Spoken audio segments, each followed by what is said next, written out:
Thank you so much for clarifying that, Colin. And I wanted us to get into that in our next question. So this is good. We're already there.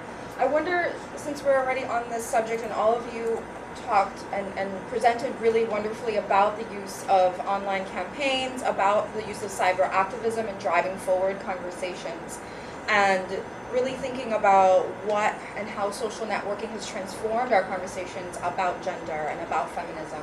If you could talk a little bit more about that, what do you see as the future of using social networking, using cyber activism? How do you see it really contributing and driving our movements forward?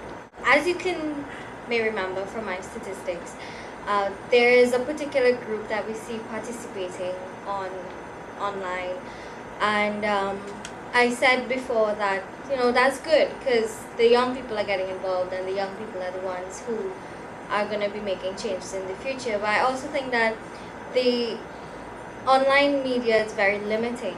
There's what's referred to as the digital divide, where geographically some people have access to internet. A lot more people in different proportions have access to internet than in other places. But then we also have to consider class within certain areas, who has access to the internet, how they can use it, what parts of the internet you have access to. Because the internet is in itself this whole big geographical space. And we all here, what we have in common is Facebook, I think. We all have Facebook in common, as well as other online platforms like blogs and so on. But there is inequality in terms of who accesses it based on their class, their geography, their age. So it does skew who is able to participate within this space. But at the same time, it opens this space up for people who did not have the ability to speak prior to it being there. And I think that's the nugget that we need to remember about online activism and cyber activism, is that it gives every person with access now a voice or a forum where they can voice issues that they didn't necessarily have before. I think it's very easy online to preach to the choir, and for people to get information that they identify with anyway. And for us at UNAIDS, one of the challenges is that the people who are drawn to our social media spaces tend to be people who work in HIV. You mention UN and you don't get the 15-year-old to come on and engage as readily. And so we've really had to think through, and we welcome your critical feedback as well, critical feedback. How do we produce content that people are going to be interested in, and that people are going to respond to and are going to be engaged by? And that has meant moving away from words, as you mentioned. There are all these different divisions, the divisions in terms of literacy. There are also the issue of people's attention spans. How many people want to read the blog, want to read the feature article? They certainly don't want to read the report. So that is really the challenge, coming up with content that people really want. And any feedback that we could get in terms of what works and what doesn't will be really helpful. I don't think either KRYSTAL or CariFLAGS has been particularly strategic in using social media. I agree that it opens up a certain kind of democratic space. The powerful thing about it is it helps people find each other, and that can be really important for young people. In fact, one of the things I say to the folks in the global north, particularly all the bloggers in the US who think that Africa and the Caribbean need to be inscribed at every opportunity as the most homophobic places on earth, I say that we have young people who are going to the internet to find positive reflections of themselves. And when you send out this message that the places they're from are these places of deep darkness, that's not helpful. But it can create this powerful sense of community and allows people to find each other. And I think it does deal with some of the literacy issues. The problem is the echo chamber, and the fact that people believe they're doing political organizing or having political impact in these echo spaces that they aren't. Politicians are not being impacted by the wonderful online campaigns, especially ours. And there's this illusion of power or of action that very often happens online that people don't convert into real world political engagements. And making that translation is what I want to figure out, like, are there particular keys that can unlock that? The other thing is that one of the things we struggle with on our Facebook page is people are not interested in local stories and content. They love to post stuff about something that happened somewhere else. And that becomes, you know, what's interesting and valuable. The domestic stories, and they don't get as many likes.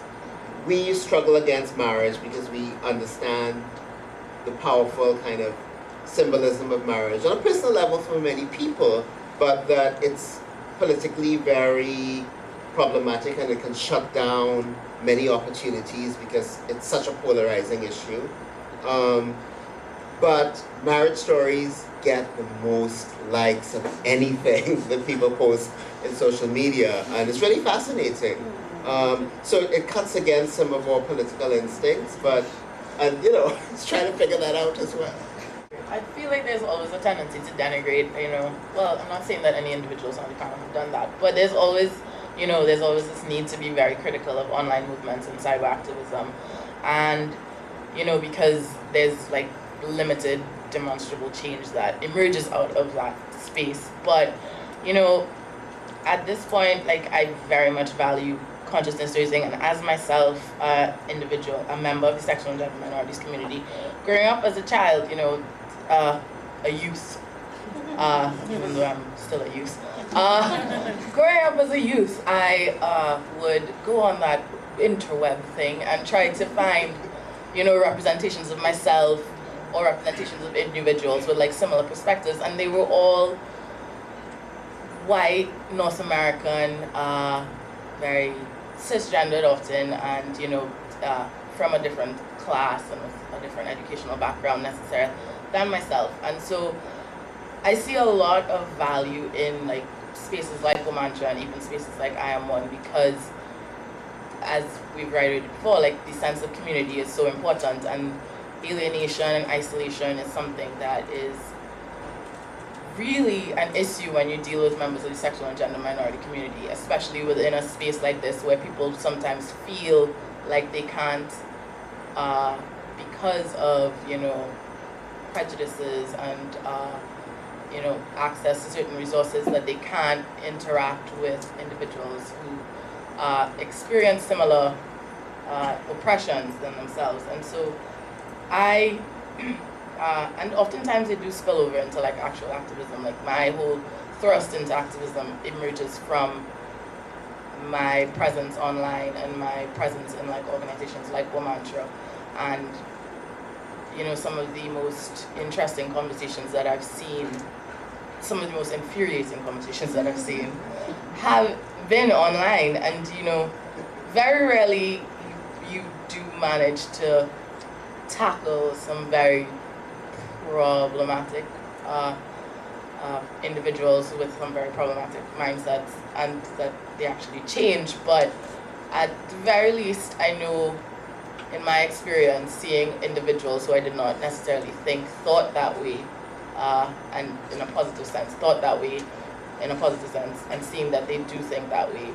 And just thinking about other individuals, like other people who aren't actively involved in activism, and at least their opportunity to see individuals speaking, not necessarily on their behalf, but reflecting a more positive perspective about something that they might have internalized as completely being terrible and bad. It's valuable. And I mean, of course, there's the challenge of translating that, you know, feel sense of community into like actual, tangible, on the ground, community organizing. Can I pick up on that point about challenging? And because CEDRIANN made the point about the fact that people are talking to like-minded people.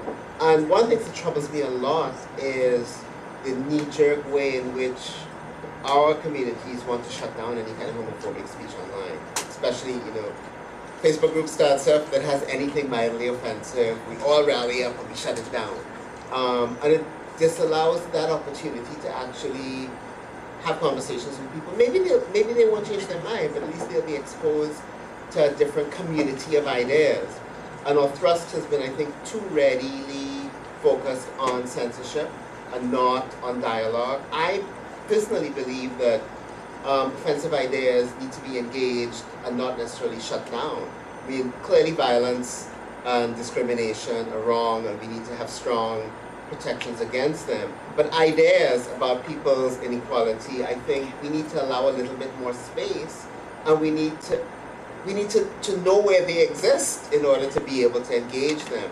When we create a certain kind of censorship environment where only one kind of speech is allowed in one particular kind of place, then the kind of national dialogues we need to have around what kind of nation we want to build and how we learn from each other don't happen. The most fascinating thing for me were those constitutional reform forums. As pointless as they were across the nation, the fundamental thing that they achieved is people got to listen to each other's vision about the nation for 3 minutes. And that was extraordinarily powerful. And I have relationships with people I would never have met who are not particularly interested or engaged around questions of sexual and gender diversity, who know me and have a certain relationship and engagement with me and will say hello to me whenever I even remember them. And understand what I stand for and have some measure of, I think, respect for it differently. I learned incredible things about First Peoples, around public servants, by just listening to people in those forums. And I think we need to create more of those spaces, and we can do that in a powerful way online if we stop shutting down people we disagree with right away.